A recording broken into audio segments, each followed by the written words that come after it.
Okay, so let's see the importance of symmetry. That importance of symmetry. So first of all, we need to know what is exactly symmetry.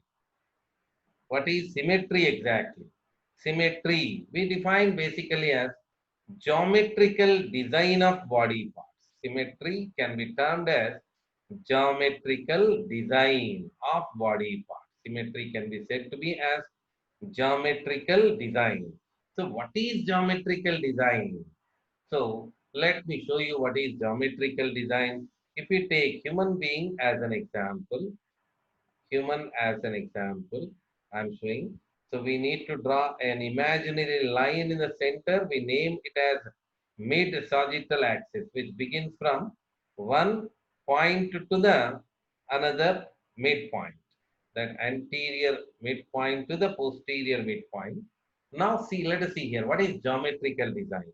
You see a pair of ears I drawn. So from this particular line, equidistant arrangement we can see here. Simply in our general language, what I'm saying, from this line, the distance to the right ear to the distance to the left ear is going to be same. That's what we are saying. That means arrangement of organs in the form of pair. We can see, let's see, a pair of eyes. If the organ is single, that will be on the center. And hand is also one of the example here. From here to here, here to here, that design is the distance is going to be same. This is what we say geometrical design of body parts is called symmetry. So basic line I'm explaining here. Details will look forward when we go to the bilateral symmetry. Just to understand the definition, we are moving here. Okay, now let's start. Let's start. The concept of symmetry is a fundamental in understanding the organization of animals. Any animal. Symmetry in animals is balanced distribution of paired body parts. That's what I shown to you now. The body plan of vast majority of metazoans exhibit some kind of symmetry. And that whatever it is, either asymmetry or pentaradial or biradial, bilateral, whatever the symmetry, they show. However, most of the sponges and snails show asymmetry. In case of sponges of phylum Porifera, that in case of snails of phylum Mollusca, they don't have any symmetry. Okay, the symmetry of an animal and its mode of life is correlated. Symmetry of an animal and its mode of life is correlated. How? We'll see along the length when we go to the symmetry. The asymmetry. First of all, let's come with the asymmetry here. Asymmetry. The animals which cannot be cut into two equal parts are antimeres. Mere means piece. Antimere. Exacted two opposite mirror-like pieces. We can say antimere. In any plane passing through the center of the body are called asymmetrical. Okay, so let's take a sponge here. You can see the sponge is shown here. In any angle, you cannot cut this organism into two equal halves because there is no pattern, there is no geometrical design of body part. Adult gastropods, in also adult gastropod, we are talking about the snails. In case of snails also, that this kind of thing is seen over that sponges and adult gastropods are said to be asymmetrical. Why? Because in these two cases, in any angle, you can't get the two equal halves or antimeres. That's why we say asymmetry. Asymmetry cannot be said to be an adaptation or advantage to an organism. We can't say that asymmetry as an adaptation or an advantage to an organism. Most of the asymmetrical organisms do not develop complex sensory and locomotory functions. That means asymmetry is going to be a disadvantage actually. They can't be that in most of the asymmetrical organisms, they can't develop the complex sensory and locomotory function. The complex sensory and locomotory functions, how they are related to the symmetry, that we are going to learn here. That by making comparison with the different types of symmetry, will give the conclusion in the end how that symmetry is going to be related with the sensory and locomotory activities. Okay, let's start the symmetry here. As first I said, asymmetry, no pattern, no geometrical design. We called it as asymmetry. Then let's move to the symmetry. In the regular arrangement, we are defining first of all the regular arrangement of body parts in geometrical design relative to the axis of the body is called symmetry. The regular arrangement of body parts in a geometrical design relative to the axis of the body is called symmetry. So here to be understand that geometrical design and to the axis of the body, that what I shown to you earlier. That's what I shown to you earlier. That geometrical design. In case of human beings, I shown this to you. Geometrical design. So for that, a principal axis is required. So as they drawn the axis exactly in the center of the human, then so after that, how does the geometrical design is there? I'll show you here like this. Paired organs are on lateral side, single organ in the center, equidistantly from the axis. Okay, so we have a special name for this axis, mid-sagittal axis. When we go to the bilateral symmetry, we'll learn that. But till the time, you need to understand what is the axis I shown to you, what is geometrical design, that also I shown to you here. Okay, so let's go back. Let's go back here. That the definition we said the regular arrangement of body parts in a geometrical design relative to the axis of the body is called symmetry.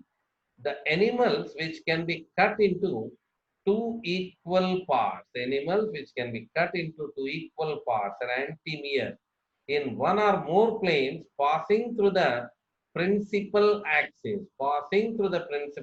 of the body are called symmetrical animals.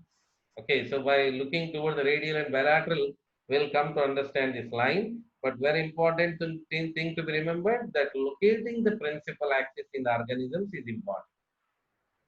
In a symmetrical animal, paired body parts are arranged on either sides of the plane passing through the principal axis such that they are equidistant from the plane. Now I show that the unpaired body parts are located mostly on the plane passing through the principal axis that I shown to you in case of human being. I'll show you here that I said this is the axis.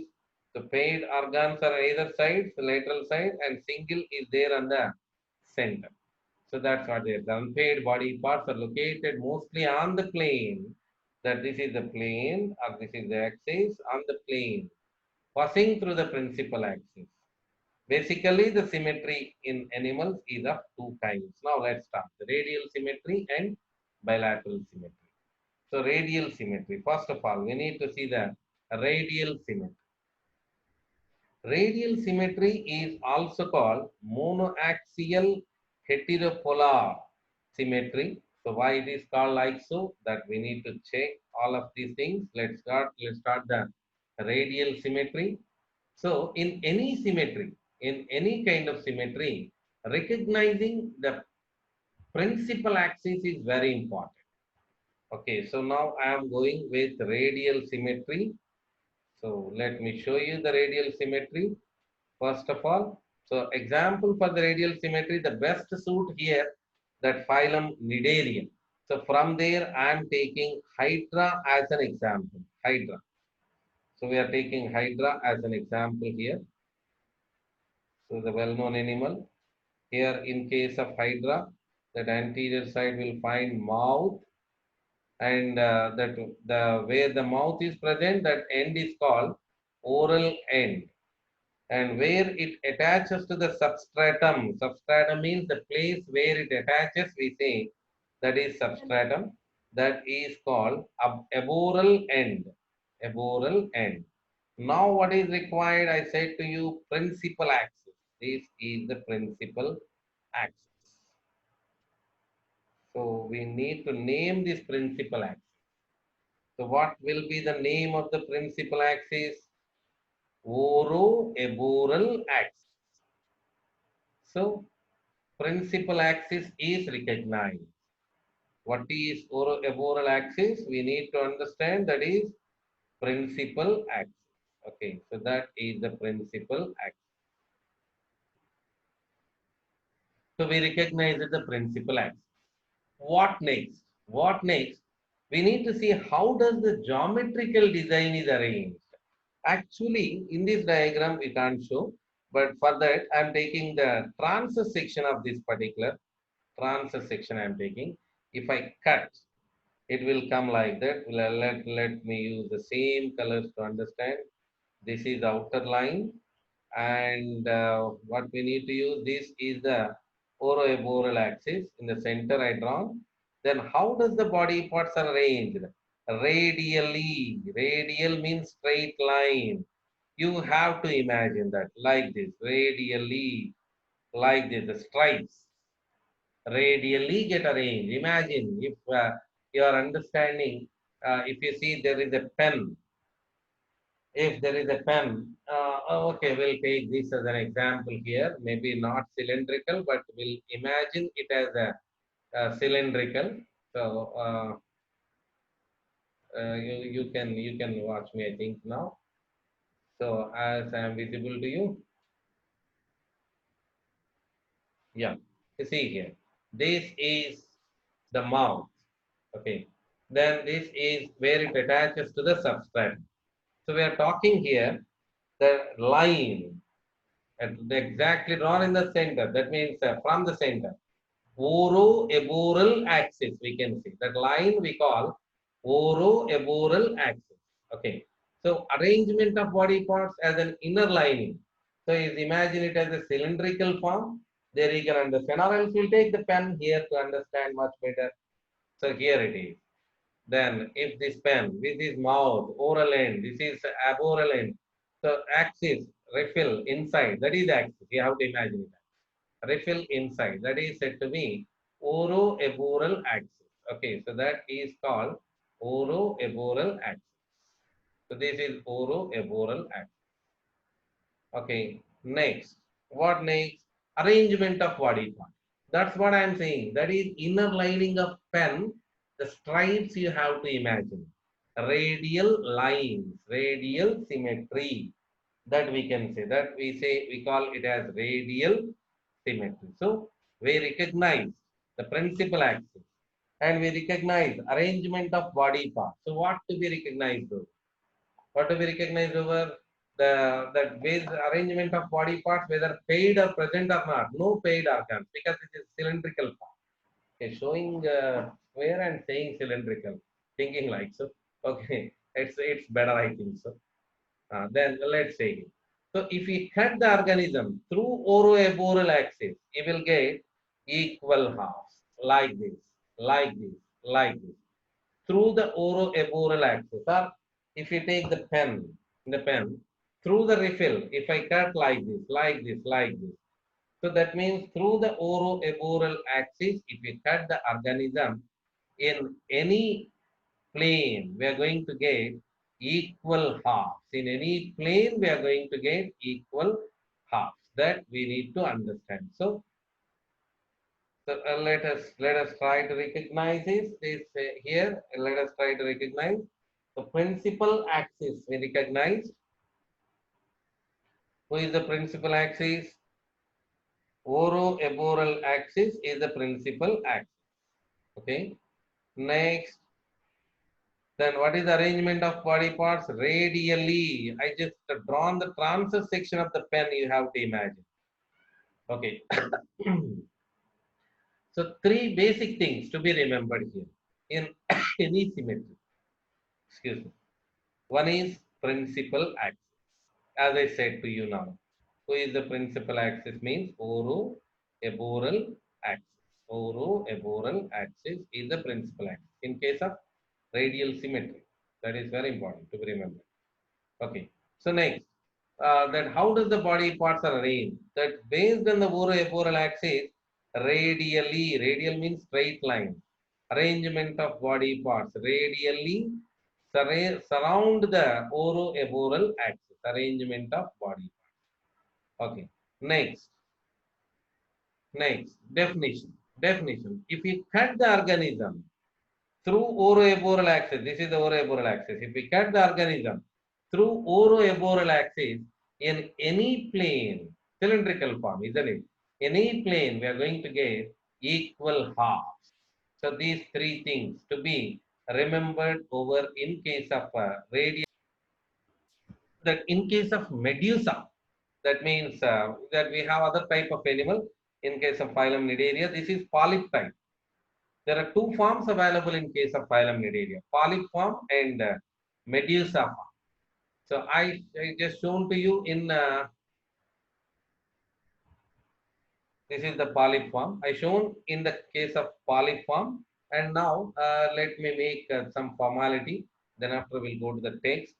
In case of Medusa, Medusa is umbrella-like structure. You may know this. This is jellyfishes are look like Medusa forms. In case of Medusa, we need to say like this. This is the oral surface where the mouth present, that is called oral surface, and where it attached that convex closed surface is called aboral surface. Aboral surface. Axis traveling from the oral to aboral, we say oroaboral axis. You can imagine this easily, that like an umbrella, a stick that present in the center of umbrella is oroaboral axis. Then whom we call body parts, that spokes of the that surround that. What do you say? Radial spokes surround them. We call the that inside of the umbrella. Okay, so open the umbrella and you see here that in this angle, if you see that you can understand clearly, isn't it? That spokes, all these are. This is the stick oroaboral axis. All the spokes are said to be body parts. How they get, how they are present radially. That you can imagine easily. Okay, so that is in case of jellyfishes. So in polyp and medusa form, the radial symmetry. So how should we cut? You cut the umbrella through the stick. If we cut in any plane, you're going to get equal halves. Left to your imagination. Umbrella is not available, at least for us.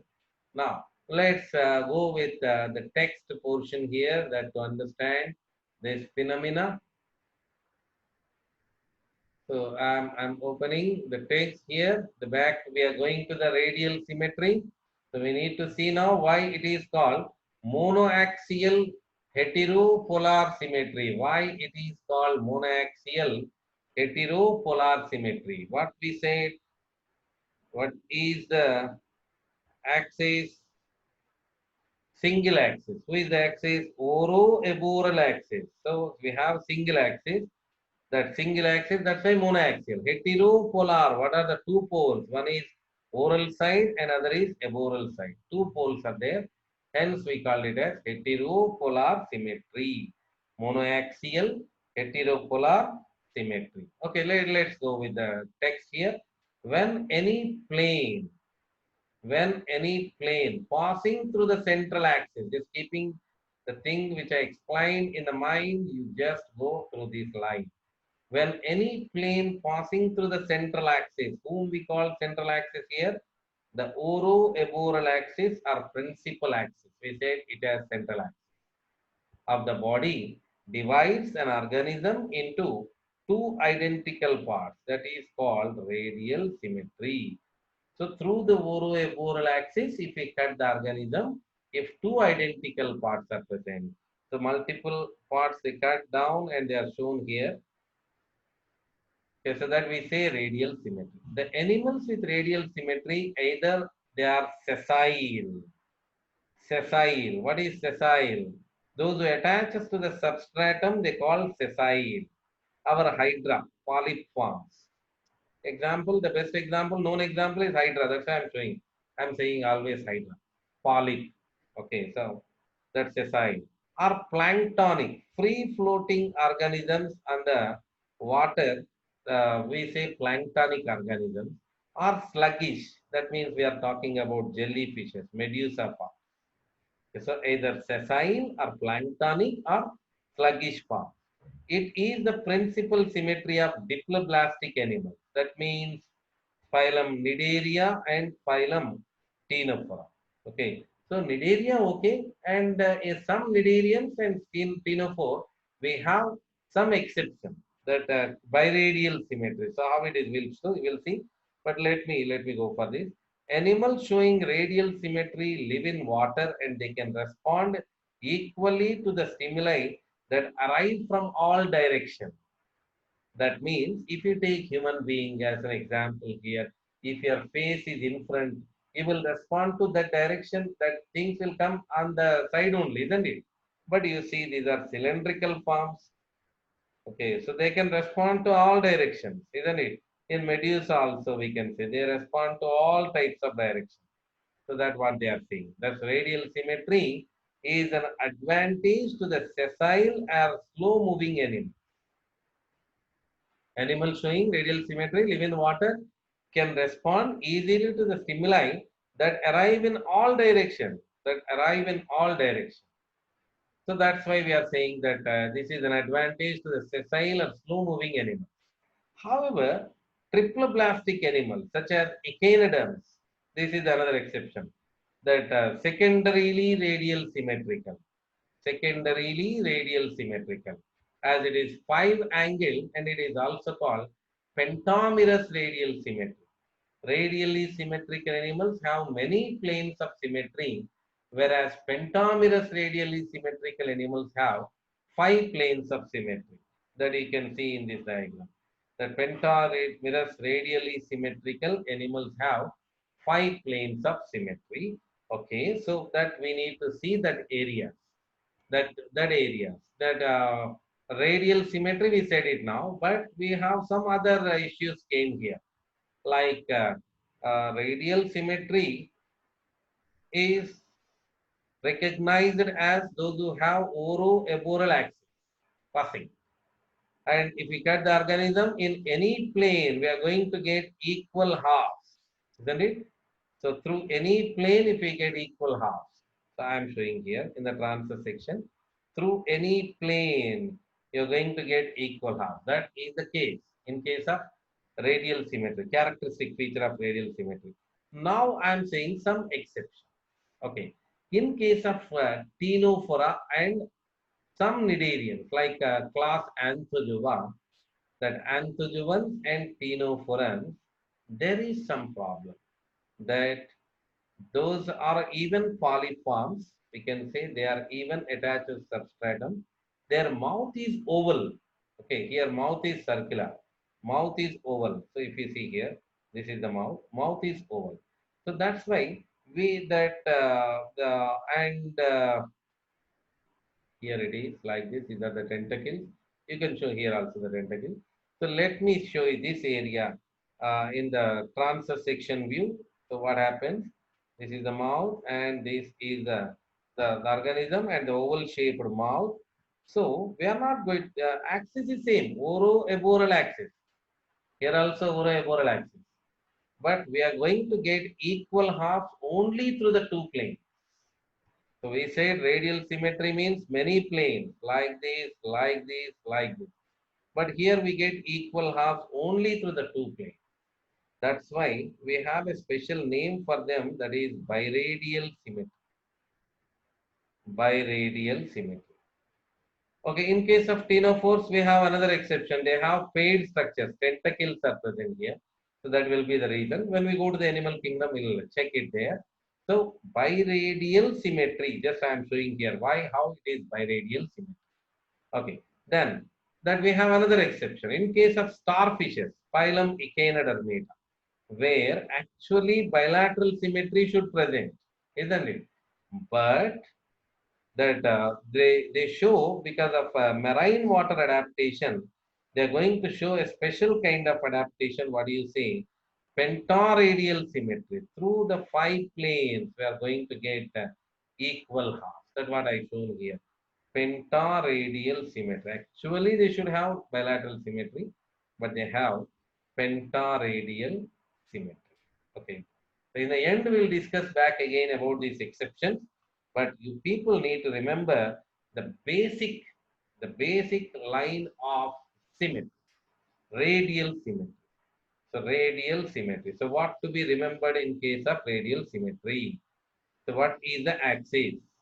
What is the axis? Principal axis is oroeboral axis. That you need to remember. Okay, so principal axis is oroeboral axis. Yes, that is a very important thing to be remembered. Okay, so then if you cut through the oroaporal axis, the body divides an organism into two identical parts. We said it as radial symmetry. Okay. So where it is? In sessile, planktonic, sluggish forms. Then it is the principal symmetry of diploblastic animals such as cnidarians and ctenophores with radial exception. Then what is the characteristic features of radial symmetry? That animals showing radial symmetry live in water and they can respond equally to the stimuli that arrive from all directions. That is going to be advantage to the sessile and slow moving animals. That to be remembered. Okay.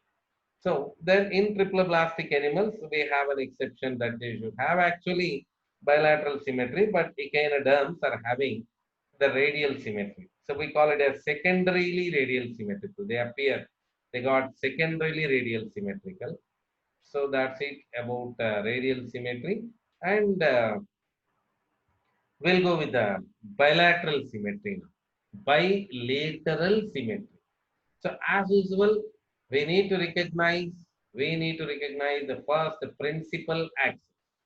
In case of bilateral symmetry, the principal axis need to be recognized over in bilateral symmetry. So let me put the heading.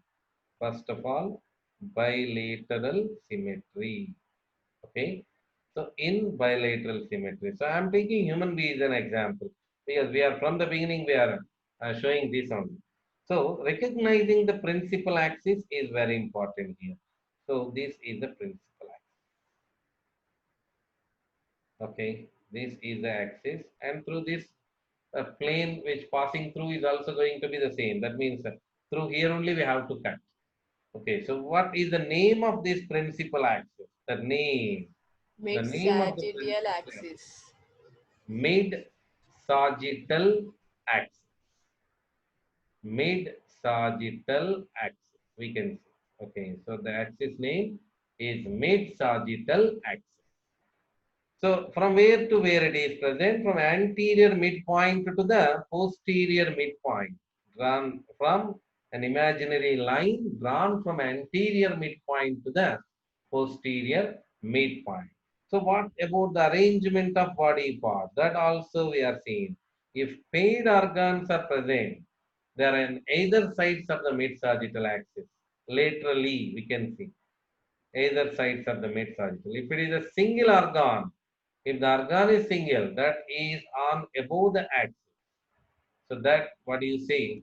Bilateral. Why it is called bilateral? If we cut like this, if we cut from there through the mid-sagittal axis, we are going to get two equal halves. Which halves? This is one lateral half and this is another lateral half. And exactly that organs will be distributed over. Exactly the distribution of organs. One eye this side, one eye this side, one nostril, that half of the mouth, half of the mouth. What do you say? These are mirror images. If we cut the organism into two halves through the mid-sagittal axis, we are going to get two lateral halves, or two identical, or two equal halves, or two mirror images are going to be formed.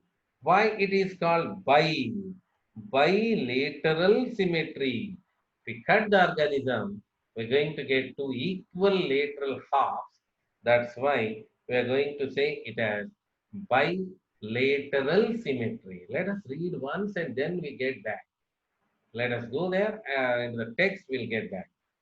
When only one plane, that what I shown to the median sagittal plane, that passes through the central axis.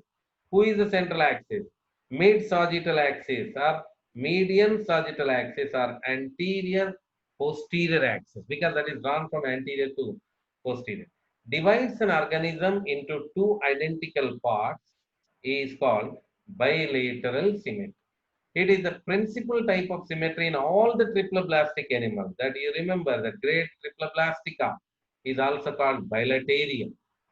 Okay, among the triploblastic animals, we have some exceptions, like some gastropods become secondarily asymmetrical. So they have the primary bilaterally symmetrical larva. So basically, larval form is having bilateral symmetry, but adult gastropods, like means snails, I shown to you earlier, they have asymmetrical arrangement. Okay. Symmetry of an organism is determined based on the symmetry of the early developmental stages and not that of the adult. Okay, so we have to prove this particular issue today. We have to prove this issue today. Symmetry of an organism is determined based on the symmetry of the early developmental stages and not that of adult here. So let me prove this today, and so let's go for kingdom Animalia chart. That grade bilateria or bilateral symmetry. Three germ layers are present, isn't it? So that means bilateral symmetry is there from phylum Platyhelminthes onwards. The total phylum Platyhelminthes to chordate. All they should have what type of symmetry? Bilateral symmetry they should have. Okay. So they have even. Okay. But in case of phylum Mollusca, we said about the gastropods. That means the molluscans, some molluscans like gastropods, they don't have that bilateral symmetry. They have asymmetrical condition. In case of Echinodermata, that actually they belongs to the grade bilateria. That's why what kind of symmetry they should have? Bilateral symmetry. But they have pentaradial symmetry that I said to you now. Okay. And in case of human beings, even that we said, we bilateral symmetry, we said a rule that if organ is single above on the axis, if organ is paired either sides of the axis. But you see, heart is single. That should be on above the axis, but that is little bit aside. And you don't find proper symmetry in the arrangement of liver, pancreas, spleen in the inside the body. So why all these?